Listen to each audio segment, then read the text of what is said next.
right now I'm going to just read a quote from Edward Mendell House and what he had to say in a private meeting with Woodrow Wilson, president between 1913 and 1921, from the private papers of Woodrow Wilson. Quote, "Very soon, every American will be required to register their biological property in a national system designed to keep track of the people, and that will operate under the ancient system of pledging. By such methodology, we can compel people to submit to our agenda, which will affect our security as chargeback for our fiat paper currency. Every American will be forced to register or suffer not being able to work and earn a living. They will be our chattel, and we will hold the security interest over them forever by operation of law merchant under the scheme of secured transactions. Americans, by unknowingly or unwittingly delivered the bills of lading to us, will be rendered bankrupt and insolvent, forever to remain economic slaves through taxation secured by their pledges. They will be stripped of their rights and given commercial value designated to keep us a profit that will be none the wiser. For not one man in a million could ever figure out our plans, and if by accident one or two would figure it out, we have in our arsenal plausible deniability. After all, this is the only logical way to fund government, by floating liens and debt to the registrants in the form of benefits and pledges. This will inevitably reap us huge profits beyond our wildest of expectations and leave every American a contributor to this fraud, which we will call social insurance. Without realizing it, every American will insure us for any loss we may incur, and in this manner, every American will unknowingly be our servant, however begrudgingly. The people will become helpless without any hope for their redemption, and we will employ the high office of the President as our dummy corporation to foment this plot against America. Having established plausible deniability, even if people become enlightened that they had a remedy and pursued it, the attorneys, judges, and legislators could claim that they did not understand the people's claims, especially if the technical requirements for achieving it were not followed pursuant to statutory requirements. Requiring the public schools to teach civics, government, and history classes out of federally approved, politically correct textbooks written by the publishing houses owned by the owners of the Federal Reserve would assure that the people would not discover the remedy for a long time, if ever. I would recommend that everyone read Fruit from a Poisonous Tree by Melvin Stamper, M-E-L-V-I-N, Stamper, S-T-A-M-P-E-R. That is Fruit from a Poisonous Tree. This is out of Chapter 2 of Fruit from a Poisonous Tree.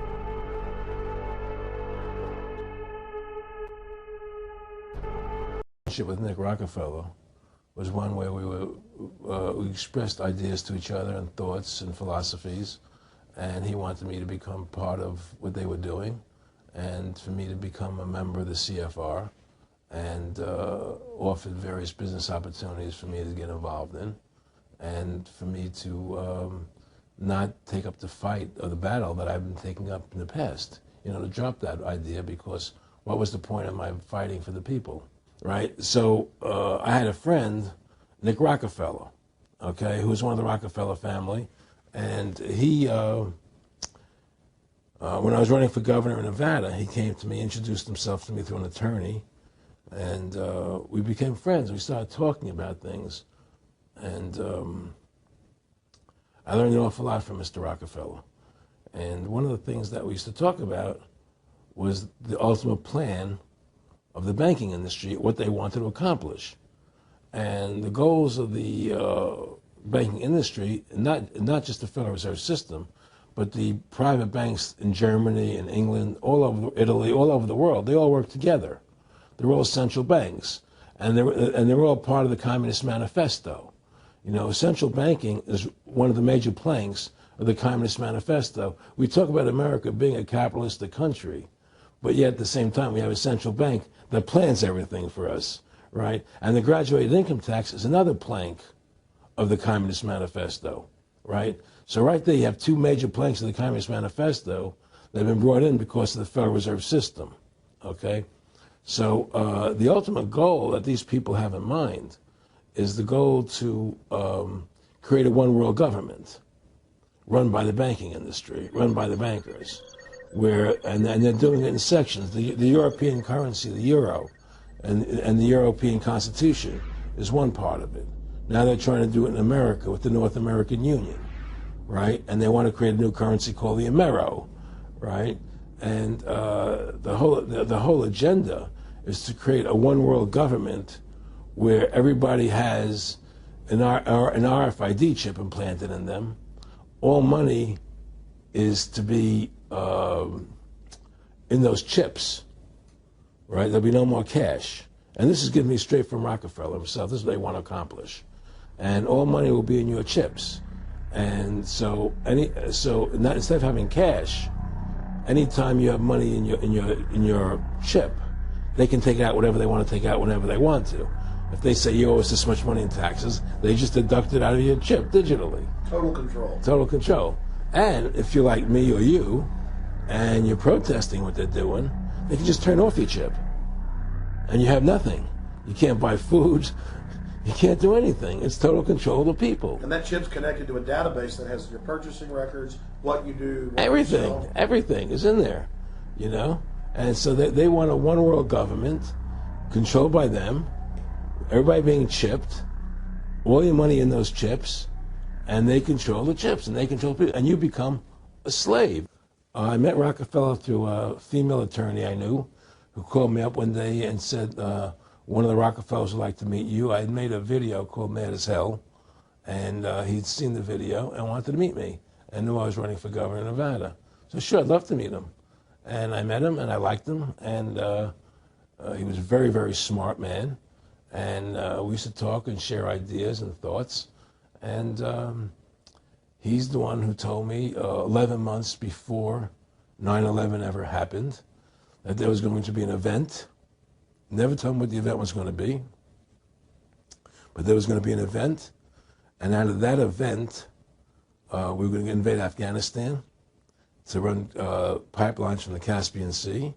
We were going to invade Iraq, you know, to take over the oil fields, establish a base in the Middle East, and make it all part of the New World Order. And we'd go after Chavez in Venezuela. And sure enough, later, 9/11 happened. And I remember he was telling me how how you're going to see soldiers looking in caves for people in Afghanistan and Pakistan and all these places. And there's going to be this war on terror, which there's no real enemy, and the whole thing is a giant hoax, you know. But it's a way for the government to take over the American people. He told you it was going to be a hoax. Oh yeah, oh yeah. There's no question. He says there's going to be war on terror, and he's just laughing. There's no who are we fighting? I mean, why do you think 9/11 happened, and then nothing's happened since then? Do you think that our security is so great here that these people who pulled off 9/11, who were able to, can't knock down another plane? Come on, it's ridiculous. 9/11 was done by people in our own government and our own banking system to perpetuate the fear of the American people into subordinating themselves to anything the government wants them to do. That's what it's about, and to create this war, this endless war on terror. And that's why and that was the first lie. And the next lie was going into Iraq, an endless war on terror without any real enemy. That you can never define a winner. There's no one to beat, so it goes on and on forever. And they can do whatever they want. They scare the hell out of the American public. Look, this whole war on terror is a fraud. I used to say to him, what's the point of all this? You have all the money in the world you need. You have all the power you need. What's the point? What's the end goal? And he said the end goal is to get everybody chipped, to control the whole society, to have the bankers, the elite people, the bankers and some governor controlling the world. And I said, all the people in the Council on Foreign Relations believe this way you do? He said, no. Most of them believe they're doing the right thing. A lot of them believe it's better off being socialistic. We have to convince people that socialism is really capitalism. Well, one of the things they told me was that he was at the house one night, and he would talk, and he started laughing. He said, Aaron, what do you think women's liberation was about?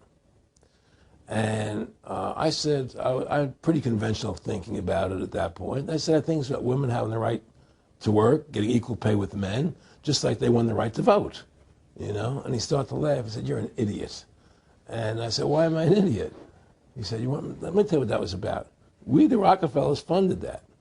We funded Women's Lib, And we're the ones who got all over the newspapers and television, the Rockefeller Foundation. He says, and you want to know why? He says, there were two primary reasons. And one reason was we couldn't tax half the population before Women's Lib. And the second reason was now we get the kids in school at an early age. We can indoctrinate the kids how to think. It breaks up the family. The kids start looking at the state as the family, as the school, as the officials, as their family, not as the parents teaching them. And so those are the two primary reasons for Women's Lib, which I thought up to that point was a noble thing. When I saw their intentions behind it, where they were coming from when they created it, the thought of it, I saw the evil behind what I thought was a noble adventure. And here we